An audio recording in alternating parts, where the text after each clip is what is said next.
વિતરાગતા માટે પૂછ્યું હતું કે ઘરની ફાઇલો જોડે અભિપ્રાયો હોય છે, અભિપ્રાયનું હોમવર્ક ચાલુ છે, એના પ્રત્યાખ્યાન કરાવું છું, જુદું રાખું છું, અને છતાંય વિતરાગતા ક્યાં રાખવાની? તમે જે કહો છો ને એ સંભાવે નિકાલ રાખો ને.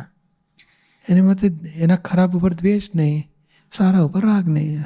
અથવા થઈ જાય તો એ અંજુને થશે. તમારે બેનને કહેવાનું કેમ દ્વેષ કરો છો, દોષ જુઓ છો, પ્રતિકોણ કરો. એટલે આટલું કરશું તો એ સંભાવ, આપણો ભાવ છે કે સંભાવે નિકાલ કરવો જ ફાઇલનો. છતાં ઊંચું નીચું થયું અંજુને તો પ્રતિકોણ કરાવવાનું. બીજું કંઈ ને વિતરાગતાનું સ્ટેશન તો ઘણું આગળનું છે. અત્યારે એટલીસ્ટ અંજુબેનને ઊંચું નીચું થાય તેને જુદું રાખો અને થઈ ગયા એના પ્રતિકોણ કરાવો. આટલી શરૂઆત કરો. આપણે શું છે, છેલ્લું 300 દાદાને 56 છે તો મને 52 સુધી તો પહોંચવું છે ગમે તે થાય. એટલે પણ હજુ 303 પરથી 4 પર જવાનું સોચો ને. આપણે 3, 4 પર 5 પર જાઓ, 6 ઉપર જાઓ. એકદમ કૂદવું નથી આપણે. પછી ટાટિયા ભાગી જાય છે, લાંબો કૂદકો મારે થાય. એટલે પાછી ફરતી થઈ છે ફાઇલ, પણ જે અંદરથી કસાયો એટલા બધા ઉભરાય છે. કારણો શોધો કે શું કિંમત, શું જોઈએ છે આપણને. એટલે પૈસાની ઘરમાં કિંમત મૂકી છે પૂજ્યશ્રી. પણ પૈસા કઈ ને કે જેટલો ક્લેશ વધી જશે એટલે પૈસા ઓછા આવશે. ક્લેશ બંધ થશે તો પૈસા ઉભરાશે. કકડાટ બંધ કરો ને. કયા પૈસા નહીં, પણ કઈ બાબતથી કકડાટ નથી કર્યો? બધી બાબત. તો એ ઓછો કરો કે નક્કી કરો આપણે આ ઘરમાં ક્લેશ કરવા નથી, પ્રેમથી રહેવું છે. દુઃખે સુખે રોટલો શાક ખાઈશું, કકડાટ કરવા નથી. એમ તો પાછા બધા ફરતા થઈ જ ગયા છીએ પૂજ્યશ્રી, એકબીજાને સમજીએ છીએ. અને એક ઈચ્છા છે કે તમારી જોડે ફોરેન આખા ફેમિલીને આવવું છે. આપણે કહીએ ને કકડાટ બંધ કરો ને પછી વાત. ચાલો, જય સચ્ચિદાનંદ. આપણે નેપાલ જાત્રામાં ફોરેન જ ગયા કહેવાય, ખબર છે? ચાલો પછી. Jai Satchidanand, Franziska is my name. I have a question about omniscience, Sarvagna, and I know that the domain of knowing and doing are totally separate, but there is one incident where Niruma was not knowing a recipe and Dada was whispering it into her ears, so he knew. 1 second. એમ થોડું કહેતા જાઓ. Okay. કે સર્વજ્ઞના જે સ્થળ છે ને એની પાસે સમજવું છે.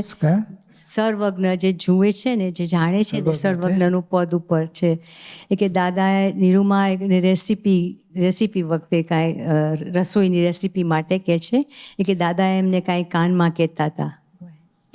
And if he knew how the recipe was, why wasn't he able to cook himself? And I also understand that the Pradeshs are uncovered.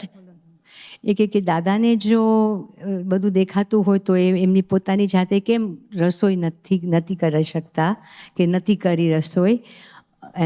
અરે રસોઈ તો પોતે એટલા ફર્સ્ટ ક્લાસ બનાવતા હતા ને, ભજીયા ને શીરો ને બધું, ખીચડી ને બધું બનાવીને લોકોને જમાડ્યા છે દાદાએ. પેલો જ્ઞાની પુરુષ એપિસોડ, પેલા ભાઈ રમેશભાઈ મોડેથી આવ્યા તો ખીચડી ને શાક બનાવીને જમાડ્યા એને. તું ભૂખ્યો થઈશ, હાવ પોતાના કામ કરનારા માણસને બોલો, સ્ટવ સળગાવીને ખીચડી બનાવીને ખવડાવે. અમે ખાધેલું શીરો ને ભજીયા બનાવેલા. માંડવા બંદર ગયા હતા તે દાદા, એટલે કહ્યું નહોતું અમે આવવાના છીએ ને એમને ખબર ને અમે આવવાના. એ તો પોતે એકલા જ હતા, એટલે ફર્સ્ટ ક્લાસ, એટલે કામ પર મેં ભજીયો ને શીરો બધું બનાવીને ખાતા હતા. તમે પહોંચી ગયા તો અમે ખાધું. એટલે દાદા બહુ સરસ બનાવી છે. મને શીખવાડેલું ને આવી તો આપણે એકલા સ્વયં પાકી. એકલા રહેવું હોય તો પછી પરવશતા ના રાખવી જોઈએ આપણે કોકની. આપણે જાતે બનાવતા આવડી જવું છે. થોડું થોડું શીખવાડી દીધેલું. શું પૂછવું હતું એમને? So what was your question? Yes, there is a follow-up question, because when all the Pradeshs are uncovered, when certain areas are uncovered, you get the knowledge of being a doctor or a bricklayer or a musician or anything. And more Pradeshs are uncovered. But why are you not able to be a doctor, a bricklayer, and a musician on one time? And of course, the interest reduces when you have made the experience, but why isn't it possible to have all the knowledge and be able to apply it? શું કહે છે? કે જેમ જેમ પ્રદેશો ખુલતા જાય એમ ડૉક્ટરીનું જ્ઞાન વધે, બ્રિકલેયરનું જ્ઞાન વધે, તો એવી રીતના બધા એક્સપિરિયન્સ એકી સાથે કેમ ના આવી ના થાય. શકે? આ જે છે ને સંસારનું જ્ઞાન બધા બુદ્ધિ જ્ઞાન છે, અને બુદ્ધિ જ્ઞાનની જરૂર નથી. કેવળ જ્ઞાન એટલે તત્વનું જ્ઞાન એની છે. અને આ લોકાલોક પ્રકાશકનું બહુ મહત્ત્વ મૂકવા જેવું નથી. પોતાના સ્વરૂપની રમણતા એ કેવળ જ્ઞાન મુખ્ય છે. એટલે આ તો દાદા પોતાનું કહે છે કે અમારું 356 ડિગ્રીએ વધ્યું, પણ કયું 4 ડિગ્રી ઓછું છે તે પાછું પોતાના સ્વરૂપની અનુભવની કક્ષામાં 4 ખૂટે છે. આ લોકાલોક પ્રકાશક પછી 20% ખૂટે છે મારું કહે છે. મારે ભગવાન મહાવીરની વાત કેવી પડે છે. એટલે આ બહારની દુનિયાનું એ તત્વની વાતને સમજવાની હોય. બાકી આ એન્જિનિયરિંગ ને ડૉક્ટર ને મેડિકલ ને એ બધા જ્ઞાન તો બુદ્ધિ જ્ઞાન છે. એ આને એ કે સર્વજ્ઞ થાય એટલે આ બધા જ્ઞાન આવડે એવી જરૂર નથી. તત્વનું જ્ઞાન સમજાય, દ્રવ્ય ગુણ પર્યાય સમજાય દરેક તત્વના એટ એ ટાઈમ બધાના, એ સહજ ભાવે આનંદમાં રહે. કે આ લૌકિક જ્ઞાન એમનામાં ના હોય, પડે નહીં આ બધા. So this is all forgotten, the intellectual knowledge. Intellectual level with egoism. Egoism ખલાસ થાય એ જ્ઞાન. એટલે લોકાલોક પ્રકાશક તો પછીની વસ્તુ છે. પોતાના સ્વરૂપની રમણતા એ નિરંતર સમયે પોતાના આત્માની રમણતામાં હોય ને એ કેવળ જ્ઞાન કહેવાય.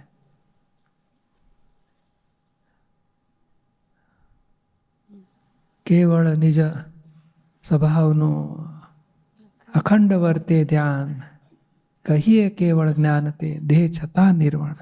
એટલે પોતાના સ્વરૂપનું રમણતા એ જ મુખ્ય કેવળ જ્ઞાન છે. સમજાયું ને? Yes, I could have share a short experience if possible. એનો અનુભવ કેવો છે? બરોબર છે. I always was praying that Dada would come into my dreams, and then I was dreaming and I had a short experience that Dada was showing me my true nature, and a very, very short moment of being totally independent and beyond pain and knowledge, pure knowledge. And then I woke up, and it took me a while until I realized that he was in my dream. But I was so amazed and so blissful. And then the intellect came and said, was this true? And then I said, no, I don't listen to you, whatever it was. Thank you very much. And may all Mahatmas attain the experience of the pure soul uninterruptedly. સપનામાં દાદા આવીને એને એની બધી શક્તિઓ અનુભવ કરાવડાવે છે કે મને હું કહેતી હતી કે દાદા ક્યારે મારી ડ્રીમમાં આવે, સપનામાં. પછી આવ્યા, પછી દાદા સાથે બહુ એકતા જેવું લાગ્યું ને પછી પણ જાગીને ત્યારે કે બુદ્ધિ કે આ ખરેખર આવું થયું હતું, એવું પછી એવો ડખો ઊભો થયો હતો. ખરેખર થયેલો. He said, yeah, truly you had a Buddhist dakho after you woke up. But the experience was right in the dream. બરાબર છે ને પૂજ્યશ્રી? જય સચિદાનંદ. Jai Satchidanand. જય સચ્ચાનંદ. બુદ્ધિને લઈને ક્વેશ્ચન પૂછવું છે. બેઝિકલી હું જોઉં ને મારી પેટર્ન બુદ્ધિની, તો મને બુદ્ધિનામાંથી બહાર નીકળતા નથી આવડતું. બુદ્ધિ મને બંને બાજુ ફસાવે છે. એટલે હું તમને ખાલી એક એક્ઝામ્પલ આપું છું કે સપોઝ કોઈની સાથે કંઈ કશાય થાય, ના બોલે એવું થાય, તો બુદ્ધિ એવું બતાવે કે ના આપણે કશાય તો થઈ ગયો પણ ના આપણે સામે ચાલીને બોલી લેવું જોઈએ. ભેદતા એવું બધું નહીં, પણ દિવાલ ના કરી નાખવી જોઈએ. પછી જે હોય તે એટલે એમ કરીને તોડી અને સામેવાળા સાથે બોલવા જાય. એ બુદ્ધિના જે બતાવે છે એમ કરીને જાઉં છું, જે મને સાચું લાગે છે એ થઈ જાય, સારો વ્યવહાર થઈ જાય. એના પછી સેકન્ડ મોમેન્ટથી જ બુદ્ધિ મને એવું બતાવે કે જો હું જ જાઉં છું બધા પાસે, સામેથી કોઈ નથી આવતું. એટલે એમ કરીને હું આમાં બી અનહેપી હોઉં છું, આવું કર્યા પછી બી હું અનહેપી જ હોઉં છું. આપણે પછી આપણે પાસે જવાબ હોવા જોઈએ. આપણે મોક્ષે જવું છે કે બધાને મોકલવા છે? આપણી ગરજે જવાનું છે કે એ લોકોની ગરજે આપણે એની સાથે વાત કરવાની છે? આપણી ગરજે કરવાનું છે કે એ લોકો માટે કરવાનું છે? ના, આપણી ગરજે. પછી શું કામ આપણે ખાંડ ખાવાની જરૂર છે કે હું બધા પાસે જઉં છું? આપણે એક તો ગુનાહ કરીએ છીએ કશાયના, પછી ધોવા માટે આપણે જઈએ છીએ. એમાં શેનો ઉપકાર લોકો ઉપર કર્યો? આપણે બોલો બુદ્ધિની સામે. ના સમજણ પડી? હા, સમજાયું. એટલે મને એવું લાગે કે દરેક વખતે એવું નથી હોતું કે આપણે જ ગુના કરીએ છીએ, આપણે જ કશાય કરીએ છીએ. અરે કોણ ભોગવે છે તપાસ તો કરો. ભલે ને હું ભોગવતી હોઉં. હા તો હું નહીં, શુદ્ધાત્મા નહીં ભોગવતો, આ પાડોશી આપણા, એને કહેવાય તું ભોગવે તારી ભૂલ, કોકની શું કામ ભૂલો કાઢો છે? આ તો છૂટું હોય ને 100 વખત એડજસ્ટમેન્ટ લેવા પડશે. આપણી ગરજે સામાના ઉપકાર કરતા જ નથી. આ એક જાતનું બુદ્ધિનું એ છે. હું દર વખતે જાઉં છું, જો કેટલી મોટી હોય એમાં શું મોટા દેખાડો છે. આપણે છૂટવા માટે જવાનું છે. એ રીતે પાછા પડવાનું, બુદ્ધિને ટાળી પાડવાની. એ જ સવડી જાતી હોય તો કે ના બરાબર છે, આગળ વધો, આ સારું કર્યું તમે, જાઓ. અને પછી કે હું દર વખતે જાઉં, એ દર વખતની છોડે ને આજનું આપણે સોલ્વ થયું ને, આપણી ગરજે જઈએ છીએ, કોઈની ઉપર ઉપકાર કરતા નથી. જવાબ આપતા આપણને આવડવો જોઈએ. હા, એટલે મને કદાચ જવાબ આપતા નથી આવડતું. હા તો શીખો હવે. એટલે મને એ જ જાણવું છે તમારી પાસેથી કે હું બેઝિકલી આવું જે બધું થાય ને એના કારણે હું ખુશ નથી રહેતી. ના પણ આ સાચો રસ્તો કર્યા પછી શું કામ દુઃખી થવાનું? કારણ કે મને સાથે બીજી વસ્તુ આવું બી બતાવે જે ખોટી નથી. સોલ્વ કરો ને કે હા પાછું બીજું ભોગવટો કેમ લાવ્યા, બુદ્ધિ વધારાની ડખો કરો. ના સાવ સરસ દાદાનું સપનું આપે છે કે સાચું હશે ખોટું હશે, બુદ્ધિ પાછી ઊભી થાય. આટલું સરસ જ્ઞાન એપ્લાય કર્યા પછી કહેશે હું બુદ્ધિથી તો જ્ઞાન નહીં વાપરતી હોઉં ને, એટલે આટલા સરસ સોલ્યુશન આવ્યા, કકડાટ ઓછો થયો, શાંતિ થઈ, આનંદ વધ્યો, સાચો જ રસ્તો છે, હવે ડખા કરવાની જરૂર નથી. આવું બધું ઊભું કરે અંદર. એટલે આપણે ઓળખો કે આ વધારાની વાત છે, આ સાચું છે. હા, એટલે તો મને એવું પૂછવું છે કે સપોઝ જો આવી રીતના બુદ્ધિ ઊભી થાય છે અને હું જવાબ આપું સપોઝ, અને તો બી એ ઇન જ રહ્યા કરે, અંદરથી બોલ્યા જ રાખે, તો મને એ સકંજામાંથી બહાર કાગળ પર લખવાનું દાદા ભગવાન તમને સમર્પણ કરું છું, અને 1 કલાક દાદા ભગવાનના અસીમ જયકાર ધીમે ધીમે ટેવ પાડો આ બુદ્ધિનું જોર તૂટવા માટે. દાદા ભગવાનના અસીમ જયકાર બોલવાનું ફાવશે ને, ટાઈમ હોય ને 24 કલાકમાં. હા, 15 મિનિટથી શરૂઆત કરો, પણ આ જોર મારો. આ બુદ્ધિ અને ઓળખો, બુદ્ધિ અને જ્ઞાન પોઝિટિવ તરફ લઈ જતો હોય તો બરાબર છે, નેગેટિવ બતાડતો હોય તો આપણે ઊભો રહો, પાછા ફરો. અથવા ભોગવટા ઘાલતું હોય તો પાછા ફરો, ઇમોશનલ કરતું હોય તો પાછા ફરો, સમાધાન લાવતું હોય તો આગળ વધો. એવું ઓળખો કે આ આપણા પક્ષના માણસો છે, ના જરા આપણા વિરોધી પાર્ટી છે. ધીમે ધીમે સોલ્વ કરો બધાને. એટલે તમે જે બધા પોઈન્ટ્સ કીધા કે ઇમોશનલ કરાવે, નેગેટિવમાં નાખે, દુઃખી કરે, તો એ બધું મને સાચું લાગતું હોય છે, ત્યારે ખોટું નથી તમારે લાગતું. જુદું રાખવાનું કે આ શું નામ તમારું? કોમલ. તે કોમલને કહેવાનું કે તને કેમ આવું થાય છે, એ જુદું પાડશો ને તો તમારા હાથમાં પતંગની દોર, આપણા હાથમાં નહીં તો પેલું લગામ આપણા હાથમાં નહીં તો પેલું ગોથા ખાયા કરશે ને તમે ગોથા ખાયા કરશો. એટલે કે તારી વાત બરાબર છે, પણ આત્માના પક્ષની નથી ને, માટે આપણે આમાં આગળ વધવું નથી. આત્માના પક્ષની વાત કર મને. અને બીજો ઉપાય એટલે અસીમ જય જયકાર કરો, જુદું પાડો. કરો છો ને? કરતી નથી. તો તમારો ઉપાય અત્યારે તમે મને કીધા. હા, આજે કહ્યું કરજો. કારણ બધી બહેનોની જરૂર છે. બહેનો શું બધાને માટે જરૂર છે, પણ અત્યારે એટલું બધું જો આમ નાની નાની વાતમાં આટલી મોટી અસરોમાં આવી જાય છે. હા, મને એવું થાય છે. તમે શું બધાની વાત કરું છું, એટલે પછી આ દાદા ભગવાનનો એક આધાર એવો છે ને, એ સ્થિરતા આવશે થોડી. કચરો ખલાસ થઈ જશે એવું નથી કે તમારી શક્તિ વધશે, પછી કચરાનો નિકાલ કરવાની જાગૃતિ વધશે. અને બુદ્ધિની સામે બોલવા માટેના પોઈન્ટ્સ છે કે એ ક્યાંથી લાવવું? એ વાંચો ને 10મી આપતાણી બુદ્ધિની આખું ચેપ્ટર છે. બુદ્ધિને ડખા બુદ્ધિના, સમાધાન જ્ઞાનના. દાદાની સરસ ચાવીઓ છે. અને આખું અંતસ્કરણની બુક જ વાંચવાય. બુદ્ધિનું સ્વરૂપ ઓળખો, નફો નુકસાન, સારું ખરાબ, મારું તારું દેખાડ્યા જ કરે. આ જ્ઞાન શું બતાડે? ના આપણને જે કે ને હૃદયવાળો શું, એટલે બધાનું સામૂહિક હિત વિચાર એ હૃદયવાળો કહેવાય, અને પોતાના સ્વાર્થનું જ બુદ્ધિવાળો. ના આપણે બધાને ફાયદો થાય એવું કરવું છે, આપણા સ્વાર્થ માટે બીજાને નુકસાન થાય એ ના ચાલે. એટલે બુદ્ધિનું જોર તૂટતું જશે અને સમજ હૃદયનું જોર વધતું જશે. તો બુદ્ધિ જો જ્યારે આપણી પોતાની સપોઝ આપણી હોય તો એ જ આપણને કેમ ખુશ નથી રહેવા દેતી? એ આ ઊંધું જ ચાલેલા છે. આ કયા અવતારમાં સવડા ચાલેલા છે? આ હદે આવી ગયા છે, હવે ત્યાંથી પાછા ફરવાનું છે. 20 માઇલ કોઈ ઊંધો ગયો, કોઈ 200 માઇલ, કોઈ 1000 માઇલ ઊંધા ગયા, ત્યાંથી પાછા ફરવાનું છે. જેવા છીએ તેવા પાછા ફરવાની શરૂઆત કરો. બાકી આ બધું ઊંધું ભરી જ લાયા છે. અને લોકોનું શીખે, એક ગોદો મારે 4 મારી દેવાની સીધો થઈ જાય. આ રીત સારી છે, એવું ઊંધું શીખેલા છીએ. છૂટવાનું કંઈ કોઈ શીખવાડ્યું જ નથી. દાદા મળ્યા એટલે પાછા ફરવાની વાત શીખ્યા આપણે. એટલે હવે ડાયા થઈને પાછા ફરીશું આપણે. સમજાયું ને? જય સચ્ચાનંદ. જય સચ્ચિદાનંદ પૂજ્યશ્રી. અપમાન, અપમાન હા, તે શું? સ્પીડથી તમે ઝડપથી તમે ગળી જાઓ તે ભયવાળો કહેવાય, એવું કહે છે દાદા. ઝડપથી ગરી જાવ તો ભયવાળો કહેવાય. હા, અને ધીમે ગળે તો તમારી કોલેજમાં આવતું હશે. ના એને વાંચ્યું મેં હમણાં હા, દાદા. ચાલો બરોબર છે, પણ એ ઝડપથી ગળી એટલે શું છે કે સમજીને સમાધાન લાવો. અપમાન શું છે? તું બોલતા ભલા હમ સુનતા ભલા, એનું મોઢું ગંધાય, આપણે શું લેવા દેવા? એવું કંઈ અપમાનનું કાપી નથી નાખવાનું. અપમાન એટલે શું કહેવા માગે છે? વિજ્ઞાન શું કહે છે? તમે પાર્કી સીટ પર બેઠા છો, હું સાચો છું સીટ પર બેઠા હોય એટલે આક્ષેપ આવશે કે તું ખોટો છે.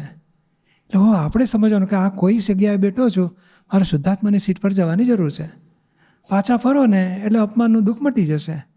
અને કે આવો છે ને તેવો છે, એટલે પેલું જે કુદરતે આ અપમાન થવા માટે નિમિત્ત કેમ ભેગું કર્યું એ સોલ્વ કરવાનું બાકી રહ્યું.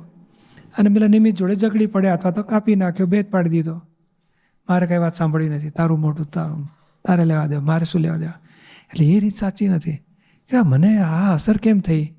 પેલો કહે છે તમે એન્જિનિયર છો તો હું ખુશ થાઉં છું, મને કે તમે ઓછી અક્કલ વગરના છો તો હું દુઃખી થાઉં છું. તો હું એન્જિનિયર છું તો મને એન્જિનિયર કહે તો મને ખુશી લાગી, અને અક્કલ નથી અને હું અક્કલ વાળો છું માનું છું ને અક્કલ નથી કહે છે એટલે દુઃખ થાય છે. અક્કલવાળો કહે તો હું ખુશ થાત. માટે મારામાં અક્કલ છે કે નથી એ તપાસ કરો. આ ખોટું માની જ બેઠેલા છે એટલે કુદરત તોડી આપે છે. તો ધીમેથી પચાવવાનું હોય. હા, ઇટ ઇઝ એ દાદા કહે it is a cold drink to be a Shankar. Cold drink ધીમે કે છે. ધીમે ધીમે પીઓ, હમ, આહિસ્તે આહિસ્તે આશીર્વાદ આપીને. આશીર્વાદ આપીને. હા, ઘરમાંથી શરૂઆત કરો. બરાબર છે. ચાલો. બીજો પ્રશ્ન છે, આત્મવીર્યનું સ્થાન ક્યાં છે? આપનું આત્મવીર્ય ક્યાં છે? એ આ બધી શું નામ? લક્ષ્મણ ને? હા, લક્ષ્મણ. લક્ષ્મણથી જુદા રહો એનું નામ આત્મવીર્ય. એવું છે કે? લક્ષ્મણમાં તન્મયાકાર થયો એટલે નરબળાઈ. એટલે અહંકાર છે ને એ બધી નિબળાઈ કહેવાય. બરાબર. અને અહંકાર ખલાસ થાય એટલે આત્મશક્તિ, આત્મવીર્ય કહેવાય. આત્માનું જ્ઞાન પ્રાપ્ત થવા પછી આત્મવીર્ય પ્રગટ થાય. શું કહ્યું? આત્માનું જ્ઞાન પ્રાપ્ત થવા પછી આત્મવીર્ય પ્રગટ થાય. હા, એટલે સમજ આવી છે પ્રતીતિ. હવે જાગૃતિ ગોઠવો, તપનું ફળ પછી શક્તિ પ્રગટ થતી જશે. પણ ક્રમિક વાળાનું નહીં થઈ શકે પછી? એ લોકોને ધીમે ધીમે હોય છે ને, જ્ઞાન દર્શન ચારિત્ર પણ ધીમે ધીમે આપણને પ્રાતિથી 100% થઈ અને 10% થઈ હોય એના આધારે ઉપર ચડતા જાય. ત્યારે આત્મવીર્ય પ્રગટ થઈ જાય. થાય ને, પણ આવશે બધું. અવશ્ય અવશ્ય થાય. આપનું ઝડપથી થઈ જાય. આપણે શું છે, આપણી પાસે વિજ્ઞાન છે એટલે બહુ સ્પીડી થાય. બરોબર છે. જય સચ્ચિદાનંદ પૂજ્યશ્રી. કર્યું, કરાવ્યું અને અનુમોદ્યું એના વિશે થોડુંક સમજવું છે અને એના જોખમો શું છે? જોખમો એટલે તો શું છે કે એક માણસ ચોરી કરતો હોય એ કરી જ રહ્યો છે અને બીજો કરાવી રહ્યો છે એને કે ભાઈ જો આનું તોડવું પડશે ગમે તે થાય, તને પછી અડધો તારો ભાગ ને અડધો મારો ભાગ, એટલે કરાવે છે એની પાસે પરાણે. અને ત્રીજો કરવું જ પડે ને, આ શેઠિયાને તો લૂંટવા જ જોઈએ, બધાને લૂંટે છે, શું ખોટું છે, કરો. એ કશું લેવા દેવા નથી, તોય પેલો કરતો તો એમાં ટેકો આપ્યો એટલે અનુમોદના. હવે શું થાય, બીજી અવતારે પછી જુદી રીતે ભેગા થાય. તે પહેલાંને સૌથી વધારે દુઃખ પડે કરનારને, કરાવનારને પછી અમુક પ્રકારનું દુઃખ પડે, અને પછી અનુમોદનાવાળાને જુદું દુઃખ પડે. પણ એ એક બાબતમાં ત્રણેયને દુઃખ પડે, પણ આને મોટું એટલે સૌથી જવાબદારી મોટી કરનારને આવી, પછી કરાવનારને આવે પાછી, અને પછી અનુમોદનારને આપે, પણ આવે ખરી હિસાબમાં. એટલે અવળામાં કશું અનુમોદન કરાય નહીં કે ભાઈ આ ખોટું તો ખોટું જ છે, પણ હવે કર્યું પણ પસ્તાવા લેજો એવું કરીને છોડી દેવાનું. એટલું ખુશ થવા જેવું નહીં ખોટું કામ કર્યા પછી. એટલે આપણને અમુક વખતે ખબર હોય છે કે આ કામ કરવા જેવું નથી, છતાં પણ આપણને કરવું પડે છે. અને અંદર આપણે પસ્તાવ લેતા હોય, નવકલ્મો બોલ્યા કરતા હોય, તો પછી એનું નેક્સ્ટ ભાવમાં ધોવાઈ જાય, ઘણું બધું ધોવાઈ જાય. નવકલ્મો બોલો અથવા તો પ્રતિક્રમણે કરો તો એ ધોવાઈ જાય. કારણ આ થઈ જાય છે ને એ પ્રકૃતિનો ભાગ છે, એ કયા ભાવના કોઝિસની ઇફેક્ટ રૂપે થઈ જાય છે.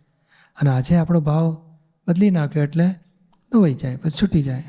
પણ ખબર છે છતાં કેમ થાય? હા, એ થાય. એનામ જ પ્રકૃતિને ઘણું ખબર હોય કે ગાંઠિયા ખાવા નથી તોય ખવાઈ જાય, ગુલાબજાંબુ ખાવું નથી તોય ખવાઈ જાય, આઈસ્ક્રીમ આમ દેખ્યો અને ખવાઈ જાય, કે આપણે નહોતો ખાવો તોય ખવાઈ ગયો. એટલે એ પ્રકૃતિ છે, એ છોડે નહીં. આ બાંધેલો બંધ પડેલો હિસાબ છે. એ બંધ પડેલો, એ જેવા ભાવે બંધ પડેલો તેવા ભોગવીને પૂરો થાય. હવે નવું તમે સુધારો. આખું વિજ્ઞાન કોઝી સુધારવા ઉપર છે આપણું. એટલે નવું વર્તનની કિંમત 0 મૂકી છે આપણે, 0. ફક્ત લોકોને કિંમતી હોય કે ભાઈ આ જો હજુ સુધરતા નથી, આપણે અપમાન સાંભળી લેવાનું, બેન આવા દયા થવાની જરૂર છે, બાકી બરોબર છે. બાકી અંદર તમારો જાગૃતિ છે, ભાવ પ્રતિક્રમણ થાય છે, દોષ ધોવો છો, આવતા ભાવની સેફ સાઈડ. અને જે આપણે લાસ્ટ ભાવમાં અનુમોદના કરી હોય કે કાંઈ પણ કર્યું હોય એ ખબર પડે કે આ ભાવે આટલી ચિકાસ થઈ હોય એટલે કંઈક બહુ ગણિત કરેલું છે. કરવા જેવું નથી. નહીં એના આપણે હા, એ નથી આપણી ગણિત બેસે એવું નથી. નહીં ગણિત નથી બેસાડવું, પણ એના આપણને જે ભોગવટા આવે છે, જે દુઃખો ઊભા થાય છે, એના આપણે ફર્સ્ટ ક્લાસ જ્ઞાનનું ટેસ્ટિંગ કરી લેવાનું. કોને ભોગવટ આવે છે, હું કોણામાં, કોણે કર્યું, રિઝલ્ટ ઓફ સાયન્ટિફિક સર્કમસ્ટન્સ. ના એટલે જ્ઞાનથી સોલ્વ થાય છે, સારું રહે છે, બધું જ સારું છે, પણ તોય ઓલી બુદ્ધિ ડખા કરવા વાળી ખરી ને એટલે કરાય. રીત શોધવા જેવું નથી, વિજ્ઞાન સમજવા જેવું છે. ઓકે એટલે થાકી જશો તમે ને, ખોટું અનુમોદના કરીને ખોટું ગણિત બેસાડીને પછી દુઃખી થવું. કોઈ ગુનેગાર જ નથી. આપણે તો સંજોગ બન્યા ના કે દાદા ના કે 2 જ વાક્ય કહે છે, શુદ્ધાત્મા ને સંજોગો. અને સંજોગો વિયોગી સ્વભાવના છે. બરાબર. કે આપણા કયા પ્રમાણે થાય ના વિયોગી સ્વભાવ. એને હલાવા જશો તો ગુનો ચડશે. બરાબર. આ જાગૃતિ રાખો ને, સંયોગો વિયોગી સ્વભાવના છે, એને ડખા કરવા જેવું નથી. શું બને છે જુઓ, એને નહીં હલાવો તોય જતા રહેશે. અને હલાવાઈ ગયા ગમતાને ખેંચી રાખશો તોય જવાના છે, ના ગમતાને ધક્કો મારશો તોય ટાઈમ વગર જવાનું નથી, ટાઈમે જ જશે. બરાબર. તો પછી જ્ઞાન સમજો ને કે ભાઈ હું શુદ્ધાત્મા છું, આ સંયોગ આવ્યા છે. અને સૌથી મોટો સંયોગ તો ફાઇલ 1 મનોવચન કાયા સંયોગ જ સ્વરૂપ છે, વ્યવસ્થિતને તાબે છે, તમારા તાબે નથી. તમારે જો આ સંયોગ છે, વિચાર બતાડે છે, વાણી બોલે છે, વર્તન થાય. સંયોગનો સંભાવે નિકાલ કરો, રાગે નહીં, દ્વેષે નહીં, નિકાલ કરો. અને નવું આપણે ઊભું નથી કરવું તો એના માટે પ્રતિક્રમણ 5 આજ્ઞા. 5 આજ્ઞા નવું ઊભું નહીં થવા દે. અને પ્રતિક્રમણ તો પાછલાને ના પેલો હિંચકાને ધક્કો વાગ્યો હોય ને તો જરાક રિવર્સ કરો એટલે ઊભું રહે, એટલું જ. નવો ધક્કો મારો ને એ બંધ થઈ ગયો 5 આજ્ઞાથી. આ રિવર્સ કરીએ છીએ એટલે જલ્દી ઊભું રહી જશે. અને સંજોગોને જે આપણે ધક્કા માર્યા કે હલાવી દીધા એ પણ 5 આજ્ઞાથી સોલ્વ કરવાથી ખરી પડશે. સાચી વાત છે. ઓકે, જય સચ્ચિદાનંદ. જય સચ્ચિદાનંદ દીપકભાઈ. આપણે તમે વાત કરી કે આપણે 325 સુધી પહોંચવું છે કે બુદ્ધિનો ડખો ના થાય, વાળી શકાય એવું વાળી થાય, શકાય. અને જે પણ ડિસ્ચાર્જ અહંકાર છે એ પણ ડખો ના કરે, અસરમુક્ત થાય, આપણે અસરમુક્ત થઈએ. એ જર્નીની વાત કરવી છે. અત્યારે જે છે દશા અને એ પેલી દશા જે આપણે ઝંખીએ છીએ, તે જર્નીમાં ખાલી પોતે જે છે પોતે એને જોયા કરે તો એ ધીમે ધીમે દશા આવશે. હા, જુઓ તો અનુભવ કરી જુઓ. કારણ શું છે કે આપણે એ જોયા કરવું વાત સાચી છે, પણ કેવું છે કે જ્યાં અહંકારને ઇન્ટરેસ્ટ હોય ને ત્યાં જોતો નથી, ત્યાં તન્મયાકાર થઈ જાય છે. ના ગમતું હોય પછી જુએ કે આ ફાઇલ આવી છે, આ ગમતાને ફાઇલ નથી ગણતો એ. એટલે એ જોવાનું બેવમાં રાખવાનું, ના ગમતું હોય કે ગમતું હોય, જોવાનું પદમાં રહો ઊંચામાં. પણ જોવું એ આજ્ઞા વગર જોવાશે નહીં. એટલે દરેક વ્યવહારમાં ગમતા કે ના ગમતામાં આજ્ઞા લાવો. ફાઇલ છે, સંભાળ નિકાલ છે, વ્યવસ્થિત કરતા હું શુદ્ધાત્મા છું, આ રિલેટિવ છે, હું નથી. તો એ આજ્ઞાના આધારે જોવાનું પદ શરૂ થશે. એ તો એકલું જોવાનું પદ છે ને બુદ્ધિ તોફાન કરી શકે છે. હું જોઉં છું ને તો ફાવતામાં તન્મય આકાર મજા રસ લેતી હોય બુદ્ધિ, ના ફાવતામાં જોવાનું ગોઠવે. એટલે એક્ઝેક્ટ આજ્ઞા લાવશું ને આજ્ઞાનું ફળ જ્ઞાતા દ્રષ્ટા આવવાનું જ છે. એટલે આજ્ઞા વાપરો. આ ફાઇલ વ્યવસ્થિત, રિલેટિવ, રિયલ જુદો, સંભાવ. એમાં જ્યારે ચીકણી ફાઇલ હોય ત્યારે તમે કહો એવી રીતે સેટિંગ કરવું પડે, પણ જ્યારે સહેજ વ્યવહાર થતો હોય ત્યારે એવું ચિકાસ ના હોય ત્યારે પેલું રહે એવી રીતે, તારે પેલું આ જોવા પણ રહે. એટલે એ પ્રેક્ટિસ સારી છે. નાના પ્રસંગથી શરૂ કરો, ધીમે ધીમે આગળ વધીએ આપણે મોટા પ્રસંગમાં. તે આગળ અને આપણે નહીં દરેક ગાંઠ, માનની ગાંઠ હોય કે મોહની ગાંઠ હોય, લોભની, 5 લેવલ ને 4 સ્ટેપ. આપણે જુઓ કે ભાઈ આપણા માનથી કોઈને દુઃખ આપે, માન પોસાયું, ના પોસાયું કંઈ દુઃખ આપી દઈએ છીએ, કંઈક ભોગવટ આવે છે એ શોધો અને પછી એને સોલ્યુશન લાવો. 4 સ્ટેપ ને 5 લેવલ એ આપણી જબરજસ્ત ચાવી છે, આપણને ફોર્મ્યુલા સોલ્વ કરો. અંદર આપણે શું છે, જ્ઞાતા દ્રષ્ટા 5મું લેવલ છે. આ મીઠાશમાં તન્મયાકાર થતા નથી, કડવાશમાં થતા નથી, કોઈ દુઃખ અપાતું નથી, ત્યારે એ 5મું લેવલ આવે. એટલે છે સાચી વાત જોવું. કારણ દાદાનો જ્ઞાતા દ્રષ્ટાના ચેપ્ટરમાં તમને લીટીએ દર 4થી લીટીએ કહેશે જોયા જ કરો, પણ પછી શુદ્ધ ઉપયોગમાં કહેશે હજુ આ રીતે રહો. જાગૃતિના ચેપ્ટરમાં એને મહત્વ મૂક્યું હોય. એટલે આપણે આ સમજી લેવાનું કે પેલું જુદું રાખો અને 5 આજ્ઞાથી પ્રકૃતિને નિકાલ કરો, 5 આજ્ઞામાં રહીને. અને આ બે સિવાય બુદ્ધિ અને અહંકાર સાહેબ બીજું કંઈ નડે છે આપણને? જે ખરું ને, આ ગાંઠો નડે છે ને મને, ખરું મન ગાંઠો બધી, માનની ગાંઠ, લોભની ગાંઠ, ખાવાની ગાંઠ, ઊંઘવાની ગાંઠ, કરવાપણાની ગાંઠ, બધી ગાંઠો મનમાં પડેલી જ છે. નિર્ગ્રંથ થયો એટલે પછી છૂટ્યો, એ ખલાસ થઈ ગયો. એ ગાંઠોથી પણ અસરો થાય છે. થાય ને, એ બધા એ જ આપણે ખોટા કહીએ છીએ. એ આગળ વધવા નથી દેતા આપણને. અને એ ઉદયમાં આવે ને ત્યારે ભાન જતું રહે આપણું. ના કે થઈ જાય છે, મને નથી કરવું તોય થઈ જાય છે, પેલા ગાંઠોનું કારણ. ખબર પડે એ જાગૃતિ કહેવાય. નથી ખબર પડતી 10માંથી 4, 5, 6 વખત નાય ખબર પડે, એટલું બધું અમલ હોય ગાંઠોનો. એટલે આપણે એને જાગૃત રહેવા માંગીએ છીએ કે અહીંયા ચેક પોઈન્ટ રાખો, ક્યાં ચૂકાય છે. આજ્ઞા ચુકાવડાવે છે એ ગાંઠો જ છે બધી, કશા ડિસ્ચાર્જ. ને આ તો પેલું કંઈ એકવાર મોમેન્ટ ટુ મોમેન્ટ જેવી વાત છે. જેટલું થાય એટલું, જેટલી જાગૃતિ હોય એટલું. હા, એ મોમેન્ટ ટુ મોમેન્ટ, શ્વાસે શ્વાસ તમને ખબર પડે કે. એટલે બે એવું છે, જાગૃતિ વધશે તો પેલા કચરા ઓછા થશે, ને ઓછા થશે જાગૃતિ ઓર વધશે. એટલે જોવા જાણવું પણ છે ખરું, પણ જોવા જાણવાની સાથે સાથે ટેકનિકલી ભાગાકારે આવે છે. તો અથવા તો 5 આજ્ઞા વચ્ચે ગોઠવો અને પછી ભાગાકાર કરો તો સ્પીડી થશે રિઝલ્ટ. જોવાથી ખબર પડે આ પ્રકૃતિ એ કેવો પાઠ ભજવે છે, પછી એને ઊંધામાંથી સીધામાં ચડાવો એને, અથવા તો ભાગાકાર કરો, પ્રત્યાખ્યાન લો. બરાબર. હા, જય સચ્ચિદાનંદ. જય સચ્ચિદાનંદ.